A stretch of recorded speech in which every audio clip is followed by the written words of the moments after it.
Hello, CDO, CIO, here we go. This is Jane Abaday from City Information Office. All the information and updates is brought to you under the leadership of City Mayor Rolando Clarix Uy with the support of our City Information Officer Jade Adiceran, assisted by Sir Ian Puentes. Maayong buntag mga higala, hilabi na sa mga live viewers nato worldwide over Cagayan de Oro City Information Facebook page and sa mga naminaw sa ato karon sa Strong Radio. So it's November 13. It's a brand new day and a brand new episode sa ato ang programang Department in Focus. And for today, mga higala, not just one, but two ang ato ang guest. So manotice ninyo no, sa ato ang setup karon sa ato ang live stream, pinasahi o pina-unique for today's video. Ayan ang mga higala, we're so excited na matuki all about the programs and movement. Most especially, we're celebrating the 33rd Children's Month, mga higala. So karon kauban nato live na live in our studio,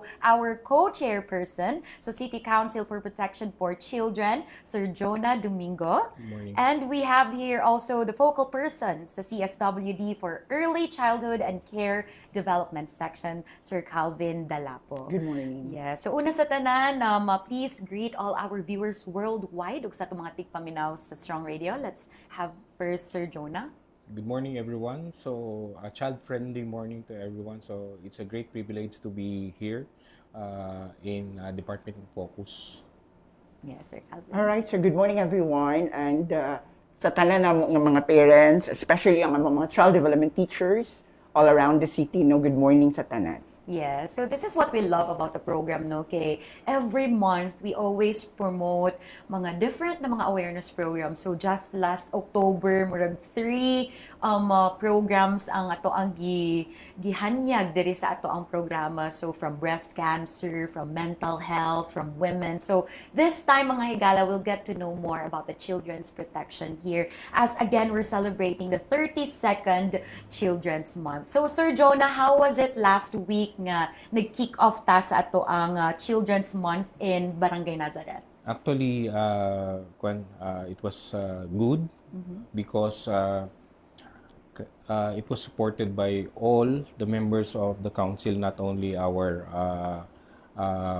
the mayor, including the city councilors, tanan nga key offices working for the City Council for the Protection of Children continuously commit to look into the welfare and the rights of children. So ang word siguro kay excellent, kay kick off pa lang ni, wala pa nato nakitaan ang mga other activities nato sa city. Kay sa kick off pa lang, for the whole month daghan pa tag activities, pero ang ako lang may istorya.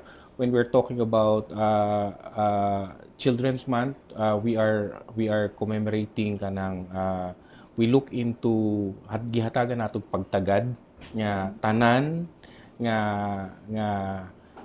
kanang katungod ug ang welfare sa bata. And then among reminder sa tanan nga dili lang every November, but buhaton nato ni everyday. Yes. So, in terms sa mga celebration and kick-off, are we intentional about sa mga barangay nga ato ang ginapili? Actually, tanan supposedly gi-encourage nga mag-join. Pero ang problema man nato, dili man tanan maka-appeal kay naamay mga barangays nga dili functional ang ilahang council. So, pero sa atong sitwasyon sa Cagayan de Oro, majority man sa atong mga barangay kay functional barangays in terms of kanang child protection. Yeah. So makita nato karon no, para sa mga live viewers nato mga higala, makita nato ang mga kalihukan, all the fun activities. So unsa man ang mga napahigayon ani nga event, Sir Calvin? Daghan no, actually. By the way, ako ang nag-host. Isa ko sa host dahil sa itong kick-off. And it went well actually, no? And fulfilling kaayo kay first time na ako nga nag-host ko diha gyud sa barangay Dream, Nazareth nga Dream, no? And as well as that, kining naka-align gyud tanan, no? Kay even ang akong co-host also last name kay Rodriguez po. So murag, what's this? Murag Rodriguez kayo kay nga event, but it actually gyud kaayo. Bibo kaayo kay dagan kay bata. At the same time, pila ka early pud siya nga program nga akong na-attend ka at as early as 6 o'clock, we need to be on the set already to prepare and just to set up everything, no. So okay kaayo and wa po mi nag-expect ngayon nato lugar kadaghan ang ato ang mga bata nga daghan kaayo gina-participate and that's really important nga at least the participation rates sa mga bata kay daghan jud kaayo. Kay Diba? mao gid ato ang goal po. Yes, the kick-off is like a big birthday party, kids party celebration na yung mga face painting, mascots, Oo. games, and everything really for the children. No? And of course, you've mentioned about the Rodriguezes. I think sila to mga city councilor, mga very vocal about child protection, good and social wellness in general, along with city councilor Daslino, and of course, with city mayor. Pero kining panghitabo nga last week with Barangay Nazareth, this is just District 1. So we have So now another kick-off for For District 2. District 2 po yun sa District District 2. 2. Yes. And then Yes. we'll also have our separate set for the kick-off naman po sa District 1. Wow. So first time din po, in a very long nga annual na tong celebration, first time po din nahitabo nga we have 2 different schedules in the different respective na mga districts din Kaya ang po. idea nato kay gusto nato tanan nga bata nato sa Cagayan de Oro. Kaya actually limited lang ang invitation. Actually ang nasa invitation nato nasa 12 ka bata lang. Pero gusto man nato nga dili lang ang naa sa duol sa city ang mag-enjoy. Even ang kanang mga hinterland barangays nato maka-appeal pod sa atong kick-off celebration. As well as if either ang bata naka-in school or out of school, ato po na sila ginakita as much as possible. Yeah. So do we have now murag barangay, target barangay kung asa to ipaygayon ito ang kick? Actually sa Barangay Lumbiata, actually ang original schedule was November Last Sunday. 9, actually November 9, but unfortunately kay nagbagyo man, so gi-reschedule nato. Correct. Gi-reschedule nato. So November 19 na siya sa Barangay Lumbia Papud. So for the Wow. benefit of our barangays, na-reschedule siya November 19 at Barangay Lumbia Gym. Wow. So I love it, no? Very strategic pod kaayo, no? Okay, at least at ang mga kids from the hinterlands, dali na sila Yes makaadto. Okay, so now this time for sure, napatay uban mga higala na dili pa kayo knowledgeable about the functions of your offices. So let's start by introducing the City Council for the Protection of Children. So what do you do in your office, Sir June? Actually, ang City Council for the Protection of Children, ang generic name niya, this is LCPC. So when we talk about LCPC, it's a council organized to attend to all children's concerns. So ang LCPC, it's a generic term, pero kung tanawon nato, naatay gitawag nga BCPC. BCPC is in the barangay, and then MCPC or CCPC kung sa municipality or sa city.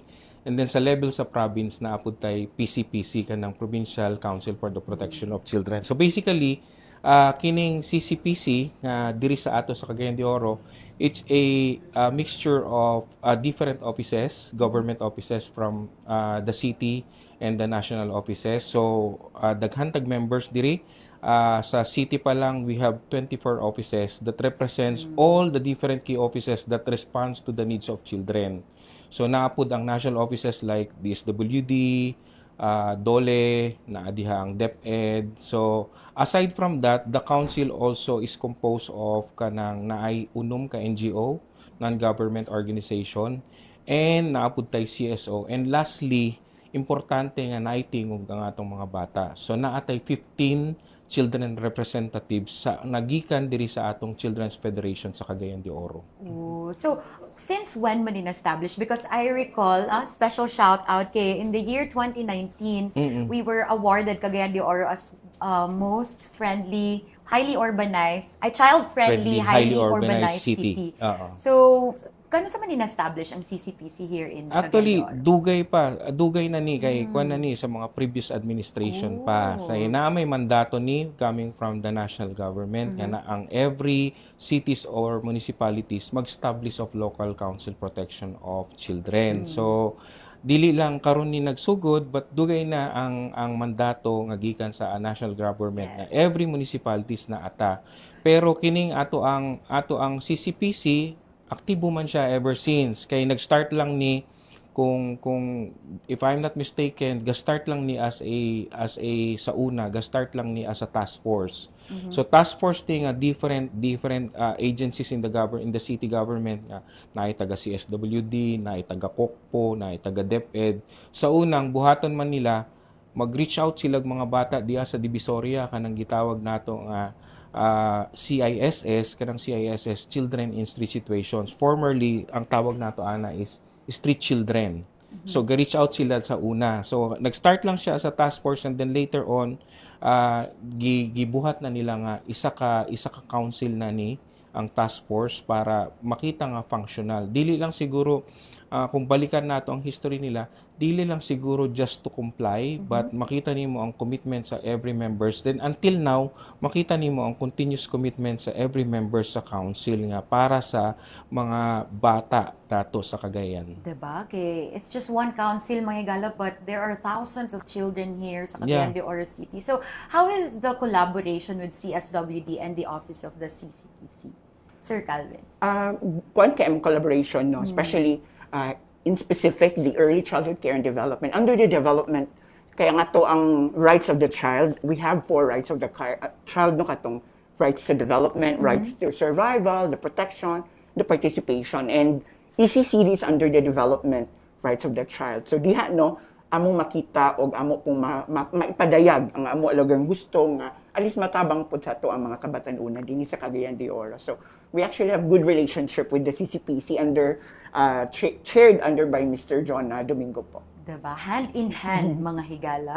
Actually, i-correct lang na ako kay dili ko ang chair, actually ako okay. ang vice chair. Vice chair po. Oo, pero ang chair nato is the mayor. Yes. The co-chair is Councilor Janjan Yes. Rodriguez. Oo. Yes, okay. So at least klaro this time, mga higala. But more importantly, klaro ang hand-in-hand go work with ang CSWD and the CCPC. So, in terms of the child-friendly programs here in the city, Sir Jonah, what are the things or unsa man ang mga very important nga angay mahibawaan sa mga higala? Actually, pag istoryahan nato child-friendly, inaistorya na ako ganina nga, hatagan nato pagtagad ang mga katungod ug ang well-being sa mga bata. Pero kanang when we are talking about the rights and the well-being of the bata in all aspects, so dapat diri sa ato sa city hatagan nato pagtagad ang governance. Una, governance. Na dapat sa governance nato kauban ng bata. Dito sa governance dapat naatay na ang bata kauban dito sa pagplano. Kauban sa atong budget sa city ang bata. And then ikaduha ka ng istorya ni Calvin ganina nga hand in hand ang relationship kay ang CSWD sila man ang delivery arm sa city. I love So it. kanang serbisyo ug programa nato sila man ga-deliver. So dapat kanang istorya nato nga in all aspect dapat ang bata kauban pod sa delivery sa programs of services. And dapat pod kang in all aspects dapat natay mga ordinansa, naatay mga guidelines or balaod para sa mga bata. And then importante pa mo istoryahan nato nga child friendly kauban pod ang bata sa decision making. Dapat na ay participation, na ay meaningful participation ng mga bata sa ato. Yes. So, grabe yun na to ang pag-amping sa mga children, no? So, para sa inyo, like, it's a personal question. Why do we give value to this? Yan. Sir Joe. Actually, kung kuan nato, dili lang siguro kay naaman tay saying or quotation coming from Doc Gato Rizal, di ba? The children and youth is the hope of our future. So in English lang to, pero ang kabataan, ang pag-asa ng ng ating bayan, di ba? So dili lang kanang sa ato, dili nato gihatagan og pagtagad ang bata nga naa sa eskwela. Gihatagan nato sila pagtagad, especially now nga empowered na ta in the issue of kanang gender awareness, gender sensitivity. Dapat karon dili lang babae, lalaki nga batang hatagan natog pagtagad. Hatagan pud natog pagtagad ang mga bata nga member sa LGBTQ. Hatagan pud natog pagtagad ang mga bata sa kanang children with disability, indigenous children, and then kanang Solo parent din. kanang bata pang kanang naa sa faith-based organization, and then out of school youth. So kana ang importante kay tanan nga bata dili nato maistorya kung unsay future ani nga bata. Baka one of these days kini nga bata, sabi nga ni Gato Sericel, is the future of our nation. One of these days kini nga bata mahimo nga next Mayor Clarex Uy, Wow. di ba? Or next Congressman Rufus Rodriguez, kung kinsa man, or mahimo nga teacher, nga doktor, or whatever is unsa may mga dreams sa mga bata. So kana ang atong anaman tay kwan nga ang bata dili sa dapat sila objects of charity. Dili lang nato buhaton ni kay naluoy lang ta sa bata. But we do this because this is their right nga dapat ihatag nato sa kanila ang ilahang katungod. Wow, 'di ba? So much inspiring words no nga reflective siya ba para sa ato ang current generation, current situation, current mga higala. And this time mas inclusive na ta in terms sa ato ang lantaw sa mga children. So how about you, Sir Calvin, with the question, why is it important that we really put value on this protection, the rights for the children? Yes po, I would also agree no, sa giingon ni Sir. No? Of course, from the timeless message from Dr. Sericel na atong kabatanunan gyud ang atong pag-asa sa ato ang pag-asa ng ating bayan, no? Especially for the future. So, we'll never know na one of these kids will be the next president, the next whoever ang iya man ganing gitahak nga dalan, no? So, it's really important that we give them value kay para po at least as young as sa ilang edad karon ato silang mahubog o ato silang ma-mold into really a better person. And they started good. So of course, pagdako na nila, sturdy ang ilahag yung pagdako, to yung ma-assure nga, at least ang ilang future will be kaning nasa sa intaktong track lugar nga to ang gitawag niya. Diba? So, It's kana, about really the important. foundation. Oo, na ko gusto i-add pa pod nga. Dapat i-start na nato sa bata. Kay kaning mga problema nato karon, kanang mga experience nato nga problema national, kay dili man nato nahatagan na start dito sa bata. Dili nato na correct tong bata pa siya. So kung like for example kung sa bata na experience niya naka-witness siya og inani nga dili maayo. Dili niya na correct hangtod pag tigulang niya. Bit-bit pa rin niya yung bagay na yun nga na witness niya nga dili na correct. So kana ang ga-create og problema like for example kung when we talk about issue of corruption, simple corruption sa balay like for example, ang bata na ay project. Na ay project. So magstorya sa ginikanan niya pa na ako'y project, project. Ang papa or mama ang gibuhat gikuha ang mga folder o mga bond paper dito sa opisina. imbes nga magpalit og materials nga folders or fastener dito sa opisina niya. That is a simple corruption. Pag dili nimo makorek niya, pag tigulang niya, dala-dala ng bata yan. And then basically bond paper lang sa una pero pag tigulang baka mas dako ang corruption ng iyang mabuhat. Uy, basin na-appeal na sa mga ghost projects. Correct. Lahin na nga mga projects di ay ito, no? So, diba, the little things karon might diba, affect in bigger ways on the future. Correct. So, maayo na nga na istorya na to na karon. At least ma-awaken gamay atong mga higala. And I think that's the very most important thing about awareness. Correct. So, kabalot nga lapad kaayo ang coverage of implementing in a child-friendly diri sa ato ang city, no? But we focus it in our core, anatay ginatawag na 4 core rights of the children. So we have the survival, development, protection, and participation, mga higala. So let's discuss first about survival. Okay, I know in the city we have nutrition programs and all that. So can you please expound it more, Sir Calvin, when in terms of one of the core rights na survival? Okay, sa survival po natin, I believe ang member po natin ng mga offices po dito, it's with the City Nutrition Office, the City Health Office. Those are the basic offices na member for the survival. So focus naman nila dito kung how to really ensure that these children will survive in a long span of time, no? So that's why we also have from the ECCD, no, we have this supplementary feeding program. It's an annual program that at least allocated by the DSWD. It's a national budget and it runs for 120 days.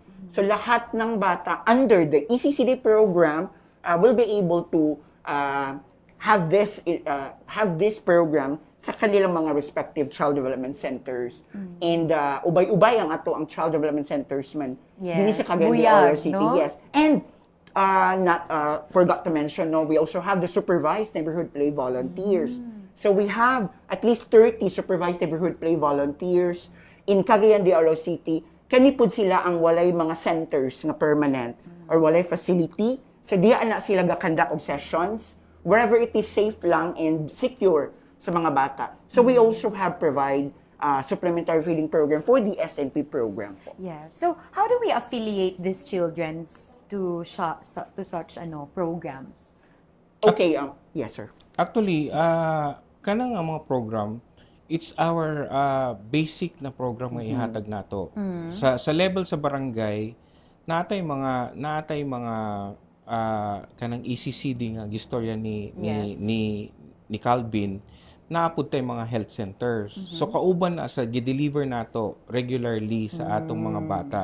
So pag istoryahan natong survival, tanan nga kinanglanon sa bata para mabuhi. So ihatag nato tanan. Dili lang kay pagstoryahan nato na dapat may pamilyang nagmamahal, may gamot na Nakakabuti. kailangan, di ba? Tapos dito in terms of the food naman sapat, wasto at ligtas na pagkain. Kay At like for example, gitudluan man ta sa eskwela ana.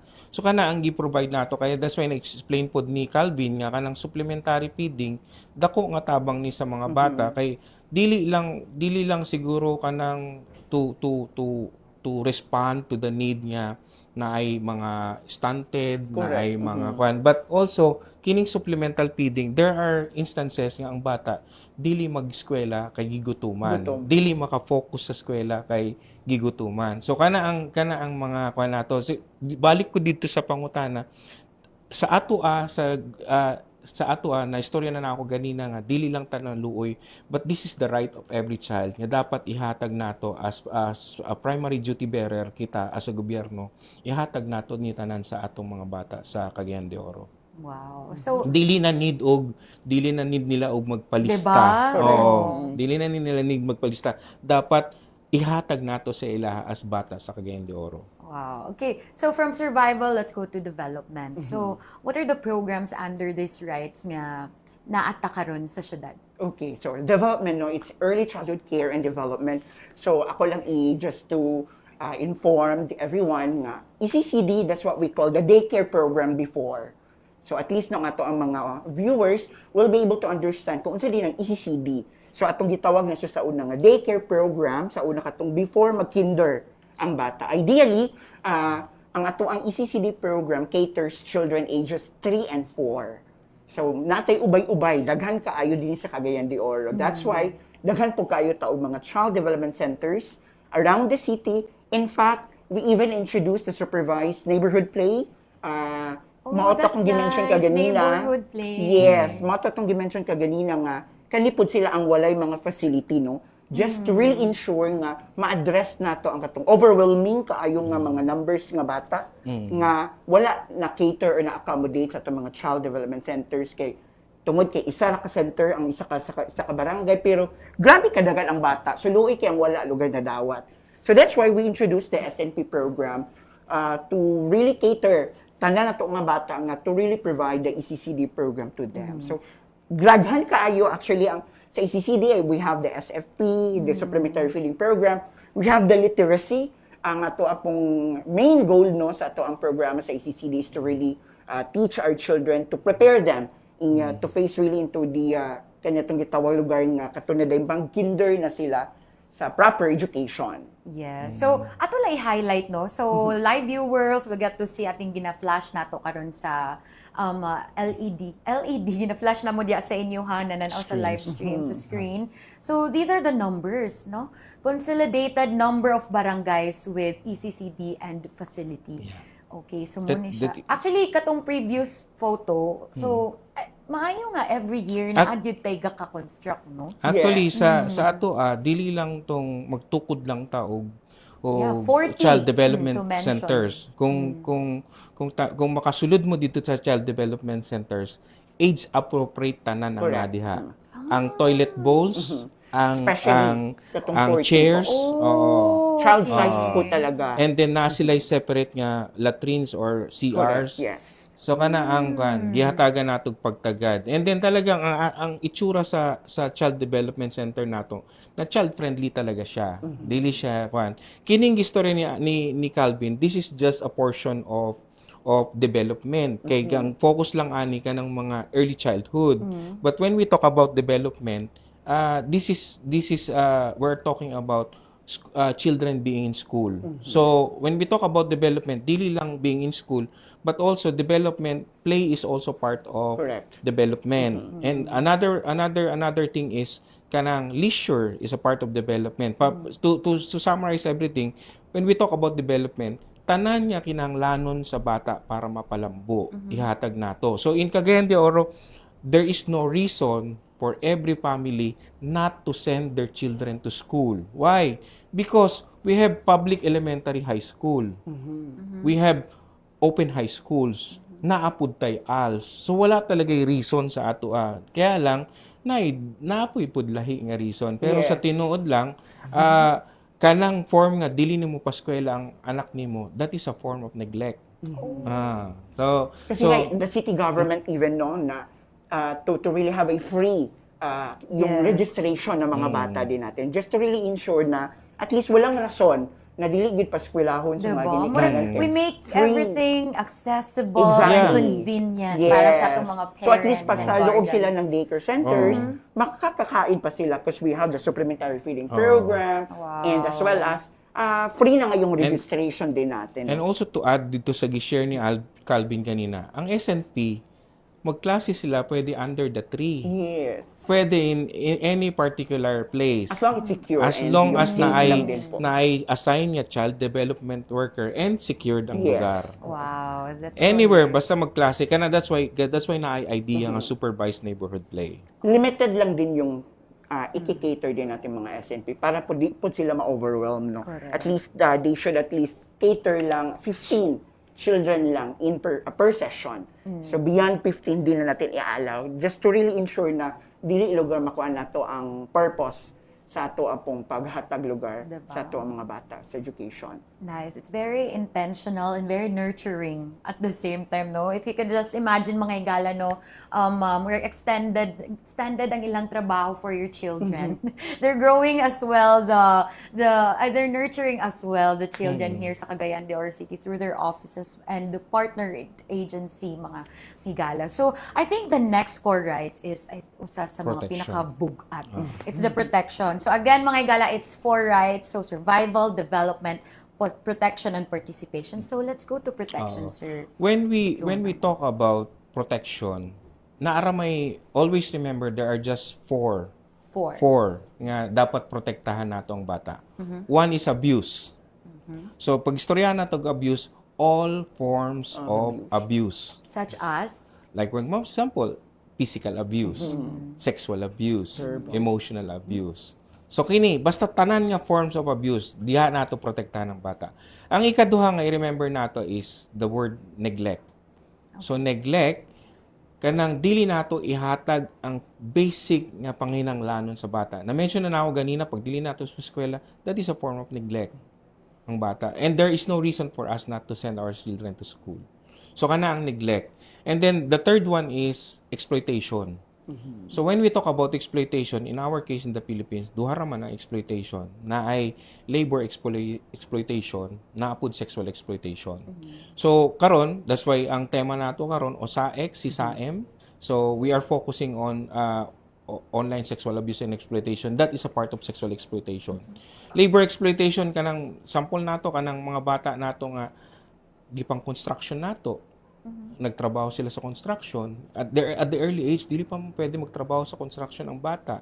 Ang bata kanang nagbaligya, dili nato pa eskwela kay nagbaligya na makita nimo sa merkado nga naa siya hawid na mga eco bag, cellophane, di ba? Or kung dili man pinaka-worst nakita mo nag-alsa ang bata, di ba? So these are kana ang exploited. And lastly, you will remember, upatraman na, abuse, neglect, exploitation, the last is violence against children. So, parts of violence against children, kanang bullying, kanang children in armed conflict, kanang ang Okay. sample sa violence against children. Diba? Kasi sometimes it's confusing kay it's also a form of abuse at the same time. But like po ng violence, Oo. kay mas grabe. Oo. Oo. So, kana lang, always nato remember, when we talk about protection, diha nato protektahan ng bata. Upatraman, abuse, neglect, exploitation, and violence against children. And kung maka-experience ta ani, daghan tag pwede maduulan, pwede manawag sa office nila Calvin sa CSWD, pwede sa mga pulis, pwede sa atong mga barangay council for the protection of children. BCPC. Or, kung ang bata man maka-experience og bullying, just tell it to an adult.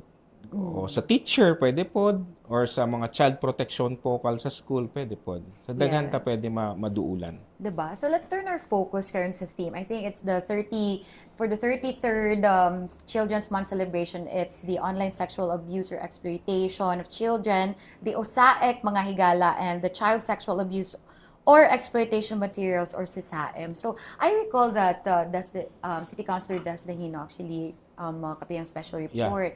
So we have cases here in Cagayan de Oro City with it, diba, Sir Yeah. Jonah? So, could you enlighten us why nganong naate inana ng mga cases here sa Actually, sa una, maalarma man ta. Especially in 2019 when we got the kanang most child-friendly child-friendly city, highly urbanized city. Naatas sa time nga kanang na-awardan ta, nag-adto mi sa in hotel. There was a gathering organized by International Justice Mission. Pagsulod na ako dito, I was wearing my child-friendly CDO shirt. So very proud pa ako. Pero pag abot na ako dito, naulaw ko kay gistoryahan nga hotspot ta sa Cagayan de Oro. Oh, no. So hotspot, so murag dili ta totally deserving of the award, pero dili man siguro kay daghan man aspect ang gibasihan sa paghatag sa atog award. So naulaw ko ana kay gistoryang hotspot. Pero kung tanawon nato, sa una na alarman mi kay dili pa mi aware. Pero karon nga dili lang sa level sa CCPC, dili lang sa level sa city, pati pud sa level sa barangay, medyo daghan-daghan ng awareness issue sa OSAEC.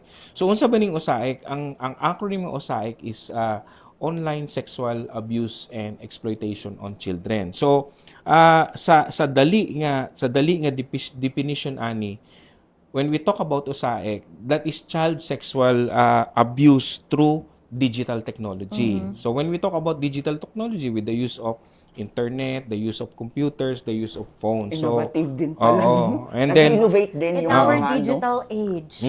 Pero Grabe. this is not something new kay sa unang panahon man evolving lang siya. Kay sa unang panahon, that's why we have laws nga gitawag nga kanang child pornography. So Yes. child pornography ni sa una, pero sa karon because evolving siya, nahimo na siya nga dili na lang video, dili na lang photo, but naay online live stream na pud kanang gitawag nato Diba, nga even if mga AI, video calls. even AI generated na in the background, appeal po ng children, Yes. also protected by OSAE. Actually, naana dito sa CSAM. Ang CSAM, when we talk about CSAM, it's child sexual abuse and exploited materials. Materials. Oo.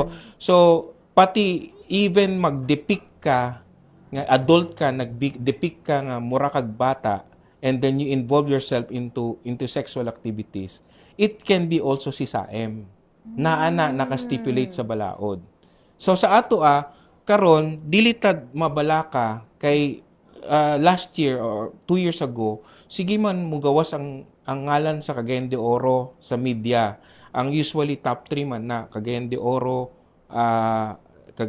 Iligan, and Taguig or kuan basta kana ang mugawas. Pero sa una mabala ka man ta, pero karon nakoy na istoryahan nga isang member sa PNP sa regional anti-crime RACU, regional anti-crime unit nga cybercrime unit nga dili ta mabalaka kung nabutang ang pangalan nato. Kaya ang pasabot daw naatay gibuhat about the issue. And the good thing in Cagayan de Oro, do daghan ng reported cases, we have already an ordinance in Cagayan de Oro. Yes. We have already an ordinance. And aside from the ordinance, some people have donated facilities para mas maayo ang atong pag-atiman sa mga inani nga issue.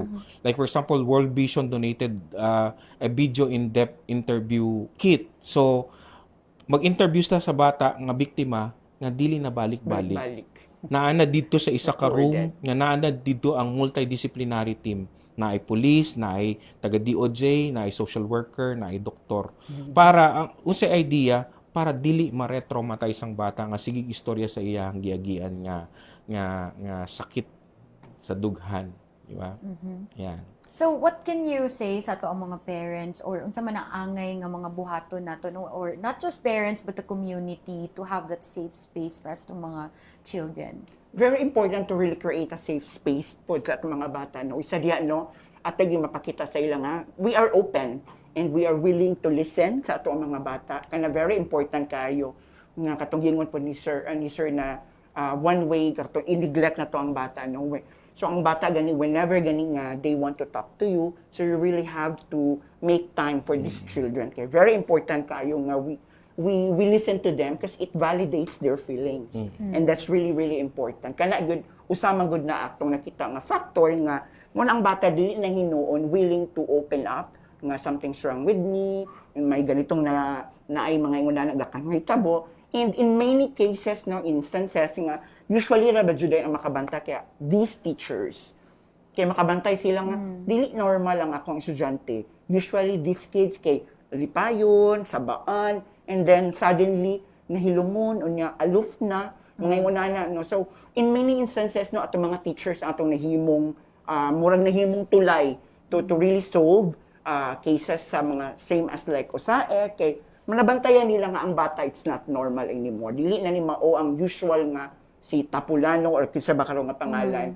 So that's why they started to investigate, nananandiya no ang mga ingon nana. So it's really important nga we have this type of environment or ambience nga at least itong bata are willing we are willing to accept, willing to listen kung unsa man gala ang ilang gusto. So sa kana are examples of to really make or create a safe environment. Actually sa una, ang plan nato sa Cagayan de Oro tung dili pa nag-evolve. Okay, evolving pa siya antod karon. Sa una when in 2020, sa una man ang means of remittance kay naa may pila ka actor sa nang usae. The foreign customer and then kanang victim, the facilitator and kanang remittance center. Grabe. Oo. So the usual, the sad reality, facilitators usually are parents or members of the family. The members of the family. Sa una, gusto nato buhaton sa Cagayan de Oro, naka-educate ta sa barangay. Ang dili lang nato mabantayan dito dati kay kanang mga remittance center. Like for example, di na ako magpangalan para dili ta mag-commercial. So kanang dili nato mabantayan. Sang amo lang gusto mo hitabo sa una nga na vigilant tatanan. Nga kung sa remittance center nakita nimo nga kini nga tao balik-balik sa imo nga lahi nga foreign national ang garimit sa iyaha, there is something wrong. Oo. There is something wrong. Pero dito sa atong mga communities dapat vigilant pud ta. Una, kanang siguro mag-wonder ka nga ano man daghan ang bata dito sa ilahang lugar. Mag-wonder pud ka nga kini nga balay na ay massive wealth. Massive wealth. Nga makuratan ka. Dati ang ilahang balay kay barong-barong lang pero karon makita nimo hina-hina pero kabalo ka nga wala siya trabaho. So basin dili lang to contractor. Di ba? Exploit sad. So taas man ang bayad diha. Taas man ang bayad. Pero nag-evolve man siya karon. And the funny thing in Cagayan de Oro, the red flag in Cagayan de Oro karon, makakatawa ka kay ang red flag kanang naka-braces daw, nag-usaek or kanang naay iPhone, naka-usaek. Oh, no. That is the funny thing. And karon wala na karon the evolving is dili na parents pod ang facilitator. And then it's not an issue of poverty now. It's peer influence. So ang mga bata kanang naay mga lugar diha na dali lang sila maka-access og mga Airbnb. Correct. Diha sila mag-adto dito sila buhat anang mga kanang mga sisaem materials, di ba? So karon dapat maging vigilant ta kay kanang changing siya eh. Continue siya nga changing. Sa una sa Cagayan de Oro, remittance center lang ta karon mas napadali pa because kanang kining time kay kasi natin karon kay kanang convenience ba na diha tanan nga lahi nga wallet. Correct. GCash or whatever or kung unsa man ano banggit pala ako ng GCash. Sorry. So it's really right Murag paso time. na ngayon ang Correct. It's really right time na to be a marites but in a positive way. Correct, So, yun no? yung So, look at your sinasabi ni Sir. neighbors, i-check din yung mga silingan, mga higala. So, ano lang, no? Just to be clarified about the age sa bata. So, who are the children that is under OSAEC and SISA? Wala siya gipili. Wala gipili. Depende na sa fetish sa foreigner. Oh, no. Actually, in the Philippines, the youngest, if I'm not mistaken, 3 months old. What do you think ang Filipino children ang most targeted, ani? Kay Kwan man ta, very good to mag-English. Oh, that's one. Actually, no? If we look at the kids now, dali ra gyud kaayo makasabot o makatuon sa English. I think that's one of the factors mahigala. No? So, karon if the children feel nga they are being exploited, I don't know if they feel it no or what they think about it. So, unsa man ang ilahang angay buhaton, kinsa ilang duolo na ba sila angay matawagan? Daghan sila pwede matawagan. Una, sa level sa barangay, pwede sila sa Barangay Council for the Protection of Children. Sa level sa city, naapod ang CSWD. Sa level sa school, naa sila gitawag nga Child Protection Focal or the Guidance Counselor in the school. Pwede po sa teacher or ang ilahad advisor. Or pinaka the best kung dili man perpetrator ang family, pwede sa mama ug papa magsumbong immediately. Kaya especially when we talk about OSAIC kasi, na aspect of grooming, na aspect of luring, na aspect of pandering. So when we talk about grooming, kanang giilad nimo kanang pandering ug luring, giilad nimo ang bata para lang maengganyo nga mag-engage ng activity. Di ba? So these are things. So kung naay mga inana nga ma-observe sila, like for example, unusual, nga dili na maayon ni, dagan man sila pwede masumbungan. Pwede sila diretso dito sa kanang istorya nako, abalikan nako ang BCPC sa mga barangay. Pwede ang teacher, advisor, or the guidance associate or the guidance counselor or the child protection focal in the school. Yes. And lastly, you can go to sa CSWD, the child protection sa tong unit ninyo? A special protection unit ba? Yes, with Ma'am Joanna Kraman. And then also, pwede po sa atong PNP, atong Cagayan de Oro Police Office. Yeah. So this is what we like, no? We appreciate also with the programs. Kaya always keep up ang barangay, always involve ato ang mga barangay, which in fact, under one of the core rights ang participation, we have the Child Federation Officers. Yeah. So, could you enlighten our higalas? What do they do? Sa ilang function? Kaysa sa una, when we talk about participation, ang mindset lang sa tao sa participation is mag-MC ang bata, mag-special number ang bata. Pero karon gihatagan nato when we talk about sa balaod kasi the term is right to be heard, pero ang gigamit nato right to participation. Kay right to be heard pero limited lang siya sa let us just listen to the children. Pero karon ang gibuhat nato gihatagan nato kanang mga barangay nga hatagan nila pagtagad nga ang mga bata involved, especially sa mga issues or things affecting them. So karon ang mga bata nato dili lang sila tong sa una man kasi I don't know kung magkaka-contemporary tag-edad kay sa una pag naa ka sa nag-uban ka sa nagstorya nga mga tigulang, ipasulod ka sa kwarto dito ka kay nagstorya ang mga tigulang, di ba? Or start pa lang ka magstorya, ipahilom na ka. Dili sila batasan na dayon pag mga wala na nga. May mga practices before, no? So karon ang bata nato karon in our screen you can see our children are participating, and all these children are coming from different barangays, and then kini na-elect sila in a children's congress, in a children's summit. So naay babae, kompleto sila, naay babae, naay lalaki. Ang nalib lang namo kay wala mi representative coming from the PWD kay wala siguro siya naka-attend last year sa ato ang Congress. So karon, and also our children right now, asa ko gikan karon, we have a meeting with the preparation for the Children's Congress. So part sila. And this is a child-led activity. Walay tigulang nga nagstorya sa ilaha. Sila tanan ang magpadagan sa programa. Nga dili lang sila intermission number, dili lang sila MC. So part sila sa committees, part sila sa preparation, and the actual activity itself, kauban sila.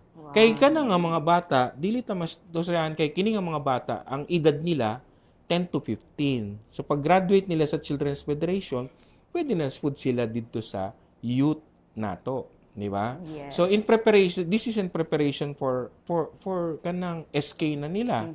Pwede na pud sila mobalhin dito. So kana ang atong child participation, gihatagan natog pagtagad ang mga boses sa mga bata. Correct. Nga makauban sila, and then also they become catalysts for kanang pag-address sa mga different issues nila sa mga bata. Correct. Diba? In a form like a good influence, diba? Sa kauban po nilang mga children, and it's a really nice program. Na, And then kita nga adult naa sila'y kabalo nga wala ta kabalo. Correct. Sa Kasi amo- sometimes it innovates din po din. Kita no ko tong bata pa ta, there might be instances nga dili na mo work sa karon nga generation. So that's why it's really important nga this time we need to hear them. We need to hear sa ilang nga generation unsa man ang mo work sa inyo ha. Yes. So that's why it's important po nga ato gid sila ipatingog. diba? They are socially aware. Correct.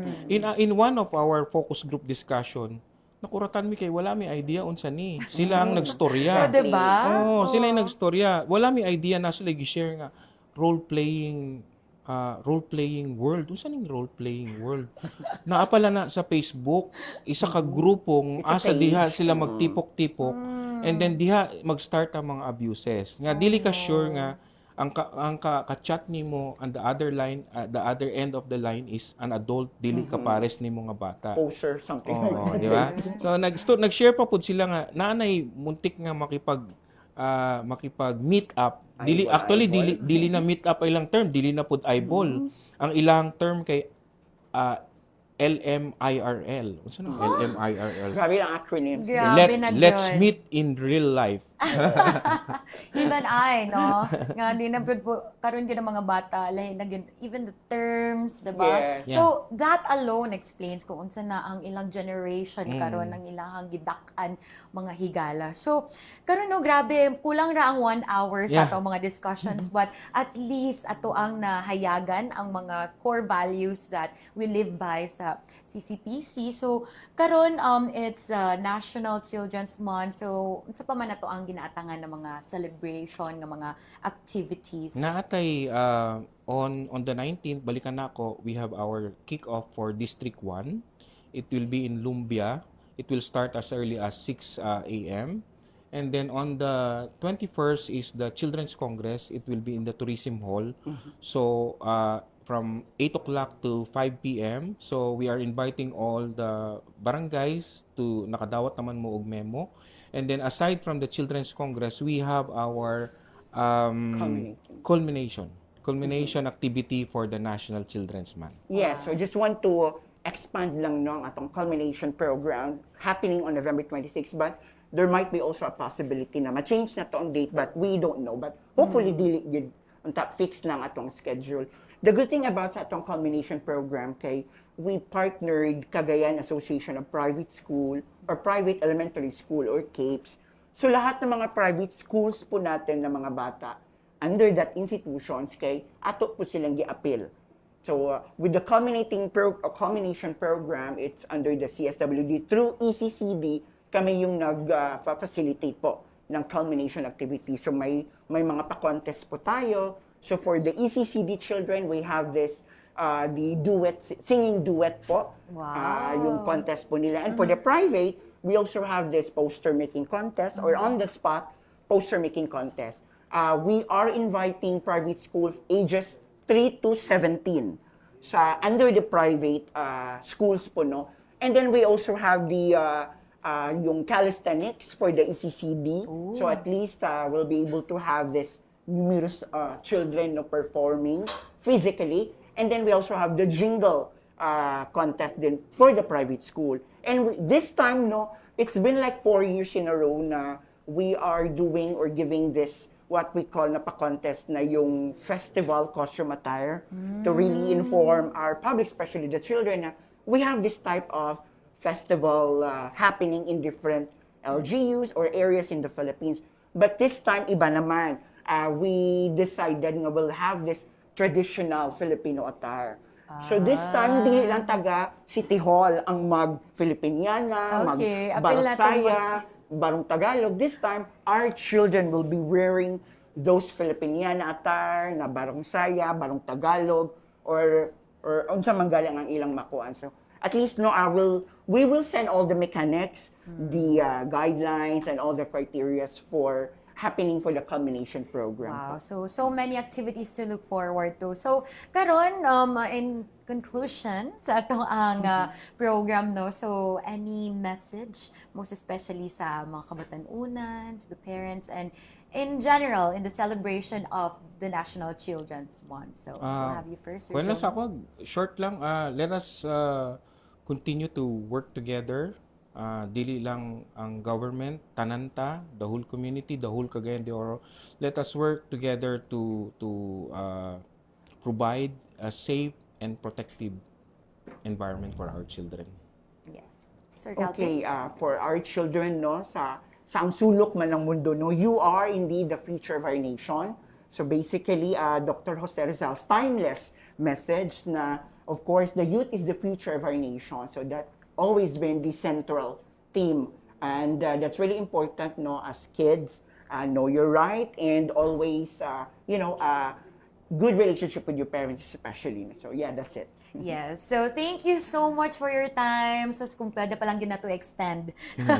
Okay, maayo kayo ning mga discussions. No? So, say thank you so much once again. Mga higalas over Strong Radio nga naminaw sa to and syempre worldwide watching us sa Cagayan de Oro City Information page. Once again, we have here the Vice Chairperson for City Council for Protection of Children, Sir Jonah Domingo, and the focal person for CSWD Early Childhood and Care Development Section, Sir Calvin Dalapo. Thank you so much for your time Thank you. again. And thank you so much, mga higala, for spending your Thursday morning with us right here sa Department in Focus. At ang inapod next week, kung kinsa na po natong makauban, diri sa ato ang programa. All the information and updates is brought to you under the leadership of City Mayor Rolando Clarix Uy with the support of our City Information Officer, Jade Adicer, assisted by Sir Ian Fuentes. This has been again Jane Abaday from City Information Office.